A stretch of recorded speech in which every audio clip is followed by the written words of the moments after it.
Hello everyone, welcome to SKB math and physics education চ্যানেলে তোমাদের স্বাগতম। আজকে দেখো পোকা উঠছে। আজকে এই যে অঙ্কটা দেখছো, এই অঙ্কটা আমরা যখন লুসেন্টের অঙ্ক বই করতাম হিন্দিতে, তখন এই অঙ্কটা ওই বইতেও ছিল। এখানে কার্তিক চন্দ্র মণ্ডলের সেটে এই অঙ্কটা পেলাম। তো অঙ্কটা অনেকে অনেকভাবে করেছে, তবে আজকে যে অঙ্কটা আমি কিভাবে করব সেটা একটা হাস্যকরের ব্যাপার হয়ে যাবে। যে অঙ্কটা একটা সত্যি একটা হাস্যকর জিনিস হয়ে যাবে, এবং অঙ্কটা নিজে করলেও ভিতরে ভিতরে হাসি পাবে যে অঙ্কটা এরকম হয়। অঙ্ক করে হাসি পাওয়া মানে বিশাল ব্যাপার, বুঝতে পারছো? যে অঙ্কটা এইভাবে করলে কি জিনিস, কতটুকু জিনিস, কিচ্ছু না, একদম অল্প অল্প অল্প, জাস্ট মানে মুখে মুখে হবে অঙ্কটা। কেউ যদি চেষ্টা করে তাহলে অঙ্কটা মুখে মুখে হবে, কলম টাচ করার দরকার পড়বে না। যদি মুখে মুখে ব্রেনে ক্যালকুলেশনে যদি একটু কেউ পাকা থাকে তাহলে অবশ্যই মুখে মুখে অঙ্ক হবে। তো ভাবছো যে এই অঙ্কটা মুখে মুখে করা চারটিখানি ব্যাপার না, অঙ্কটা মুখে মুখে করা। তো অঙ্কটা কার্তিক চন্দ্র মণ্ডলের সেট থেকে 81 নম্বর অঙ্ক, এবং লুসেন্টের হিন্দি বইতেও অঙ্কটা আছে। এবং সেখানে অন্য পদ্ধতিতে, সেই পদ্ধতিতে যদি শেখায় তাহলে কাঁচা খিলাড়ি যারা, তারা মানে কম বোঝে, একটু কম পারে অঙ্ক, তারা কিন্তু অঙ্কটা ধরতে পারবে না চট করে। ঠিক আছে, লাস্টে কী করবে, উত্তরটাই মুখস্থ করে ফেলবে। পরীক্ষায় আসলে গোল্লা ভরে দাও খালি ওই জায়গাটা। ঠিক আছে, তো আরেকটু বলবো, যদি আমার চ্যানেলে বা আমার ক্লাস প্রথম দেখছো তাহলে অবশ্যই লাইক করবে। তবে অঙ্কটা দেখার পর লাইক করবে, শেয়ার করবে, কমেন্ট বক্সে কমেন্ট করবে। ঠিক আছে, আর পারলে সাবস্ক্রাইব করে দিও। শুরু করছি। দেখো অঙ্কটা, হাসি পাবে অবশ্যই, তোমারও হাসি পাবে। খাতা কলম বের করে নাও। পৃথিবীতে জল, স্থল ও জলের অনুপাত। ধরে নাও এটা একটা পৃথিবী, দেখেছো কত পোকা উঠছে, লাইট জ্বলছে পাশে, পোকা। সম্পূর্ণ পৃথিবী এটা,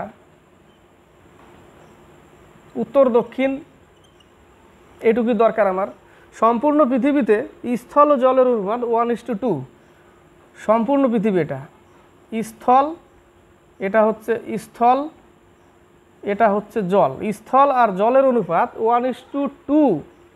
আমি ধরে নিলাম যে স্থল হচ্ছে 10 আর জল হচ্ছে 20। টোটাল হচ্ছে কত, 30। টোটাল কত, 30 ধরে নিলাম। স্থল 10, জল হচ্ছে 20, টোটাল হচ্ছে 30। তাহলে আমি এটাকে 2 ভাগে ভাগ করে দিলাম। এদিকে 15, এদিকে 15, এদিকে 15, এদিকে 15। খেয়াল রাখবে, স্থল 10, এটা হচ্ছে স্থল আর এটা হচ্ছে জল। স্থল 10, জল হচ্ছে 20। ক্লিয়ার?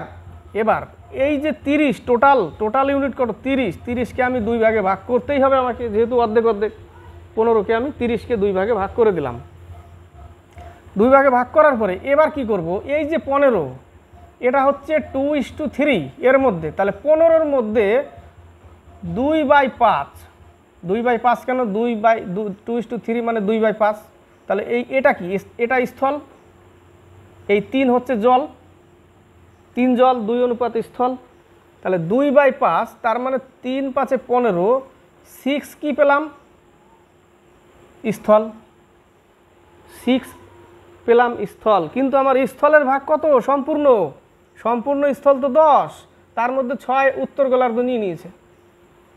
6 ভাগ উত্তর গোলার্ধ নিয়ে নিল। সম্পূর্ণ স্থল 10, তার মধ্যে থেকে 6 ভাগ নিয়ে নিল উত্তর গোলার্ধ। বাকি পড়ে থাকলো কত, উত্তর গোলার্ধে স্থল 4 পড়ে থাকলো বাকি। 10-এর মধ্যে 4 এখানে থাকলো।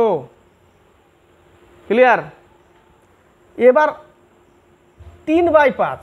এবার কি করব, 15 × 3/5, 3 × 5 = 15। 9 কি হলো, জল। 9 হলো জল এখান থেকে। কিন্তু আমার সম্পূর্ণ জল কত, 20।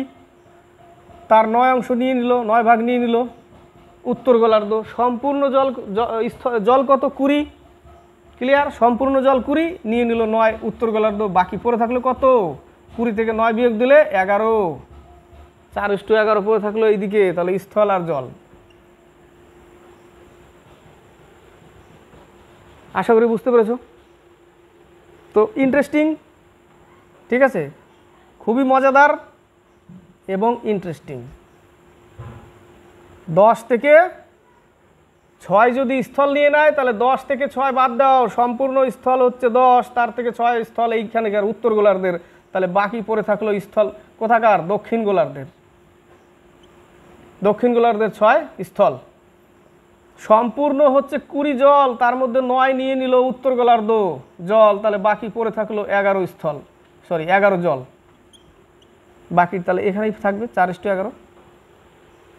ক্লিয়ার? এই একটা 35 নম্বর ম্যাথটা দেখো কত সোজা এবং ছোট মিশ্রণের ম্যাথ। এই অঙ্কটা এই টাইপের অঙ্ক দিয়েছিলাম আমি শর্ট ভিডিওতে, রিপিট করছি একবার। 4:1, 4:1, 5:2 এবং 6:1 অনুপাতে দুধ ও জলের 3টি সমান পরিমাণ মিশ্রণকে একসাথে মেশাবে। দুধ জল একসাথে মেশালে মিশ্রণে দুধ ও জলের অনুপাত কত হবে? দেখো এই টাইপের কোশ্চেনটা পড়ে দেখো, সবগুলোকে এক জায়গায় আনবে, মানে দুধ আর জল, এটা মিল্ক ওয়াটার, এবার এই 3টি সমান পরিমাণ মিশ্রণকে একসাথে মেশালে কি বের করব? দুধ আর জলের অনুপাত কত। তাহলে এদের কি করবে? এই টাইপের ম্যাথ থাকলে দুটো যোগ করো, যোগ করলাম 5, এদিকে 7, এদিকে 7, যোগফল। এবার কি করবে? এক অনুপাত আনবে মিলিয়ে। তাহলে এর সাথে যদি আমি 7 গুণ করি, 5 7 35, এর সাথে 5 গুণ করলাম, 5 7 35, এর সাথে 5 গুণ করলাম, 5 7 35, কি গুণ করলাম? 7। এই 7-এর সাথে গুণ করো এবার, 4 7 28 মিল্ক, 7 1 7 ওয়াটার, এই একটা গেল। 5 5 25 মিল্ক, 5 2 10 ওয়াটার, 5 6 30 মিল্ক, 5 1 5 ওয়াটার। এবার মিল্ক একদিকে নিয়ে যাও, ওয়াটারগুলোকে একদিকে করে দাও, উত্তর কমপ্লিট। তাহলে 28 25 আর 30 হয়ে যাবে 83, আর 17 আর 5 হয়ে যাবে 22 মিল্ক ওয়াটার। Answer complete. এই অঙ্কটা দেখো, সময় বাঁচাতে হবে পরীক্ষার হলে। এ বি এবং সি একটি কাজ 19,500 টাকায় সমাপ্ত করবে বলে চুক্তি নিয়েছে। এ ও বি মিলিতভাবে কাজটির 8/13 ভাগ সমাপ্ত করে। এ বি মিলে সমাপ্ত করে 8/13 ভাগ, এবং বাকি কাজ সি করেছে। তাহলে এ প্লাস বি এরা দুইজনে 8/13 যদি করে, তাহলে বাকিটা এক অংশ থেকে বাকিটা এইটা বাদ দিতে হবে এ আর বির। তাহলে 5/13 এটা কে? সি, তাই না? এর সাথে 19,500 গুণ করে দাও, তাহলে সি এর টাকা বেরিয়ে যাবে। 19,500 গুণ করে দাও, সরাসরি সি এর টাকা বেরিয়ে যাবে। তাহলে গুণ করলে কত হবে? দেখো 15 13 195, 15 13 195, কাটাকাটি করো, 5 15 75, এত টাকা, 7,500 টাকা উত্তর। দেখো 34 নম্বর, 50 গ্রাম সোনা ও তামার মিশ্রণে সোনার পরিমাণ 80%। ওই মিশ্রণে কত গ্রাম সোনা মেশালে মিশ্রণের সোনার পরিমাণ 95% হবে? জানি তুমি পারো, কিন্তু সময় বাঁচাতে হবে। সময় কি বাঁচাতে হবে? ট্রিক্স। 50 গ্রাম, তার সাথে কি করবে? এই যে 95 লাস্টে লিখেছে, 95% হবে, মাইনাস উপরের 80%, ঠিক আছে, বাই 100 মাইনাস 90%। এবার তোমাকে খেয়াল করতে হবে, শেষের দিকে যেটা বলবে যে এত পার্সেন্ট হবে, সেটাকে নিচে রেখে কি করতে হবে? এই যে 100 থেকে মাইনাস করতে হবে 95, আর উপরে 95 থেকে 80 মাইনাস, যে দুটো পার্সেন্টেজ বলবে সেই দুটো পার্সেন্টেজের মাইনাস করে দিতে হবে, বিয়োগ করতে হবে। আর নিচে যেটা, এখানে তো 80 লিখতে পারতাম, কিন্তু লিখবো না। 80 কেন লিখবো না? 95% হবে বলেছে লাস্টে, ওটাকে বিয়োগ করতে হবে, ঠিক আছে? ওটাকে বিয়োগ করলে এবার দেখো, উপরে থাকবে 50, আর বিয়োগ করলে থাকবে কত? 15, আর নিচে থাকবে 5, 5 10 50, 150, এত উত্তর, 150 উত্তর। আশা করি প্রথম অঙ্কটা তো হেভি, হাসি পাবে এবং নিজে করবে, ঠিক আছে? নিজে একবার করবে ড্রয়িং করে, পৃথিবী আঁকিয়ে। তো আশা করি প্রথম অঙ্কটা বুঝেছো, পরের অঙ্কটা মিশ্রণের অঙ্ক সেটাও বুঝেছো। তো এই 4টা অঙ্ক দেখো খুব ইম্পর্টেন্ট। প্রথমের অঙ্কটা তো অনেকে হয়তো মুখস্থ করে ফেলেছে, পরীক্ষার হলে আসলে 4:11 গোল্লা ভরে দাও, করতে হবে না। কিন্তু যদি ডিজিট চেঞ্জ করে, তাহলে কি করবে? ডিজিট যদি একটু চেঞ্জ করে দেয়, করতেই পারে, তাহলে ওই নিয়মে চলে গেলে অঙ্ক চলে আসবে, ঠিক আছে? আশা করি ভালো লেগেছে। ভালো লাগলে অবশ্যই লাইক করবে, শেয়ার করবে, কমেন্ট বক্সে কমেন্ট করবে, এবং সাবস্ক্রাইব করে কি করবে? উদ্ধার করো আমাকে, ঠিক আছে? সাবস্ক্রাইব করে। আশা করি ভালো লেগেছে, ঠিক আছে? এরপরে আরও মজাদার নিয়ে আসবো ধীরে ধীরে।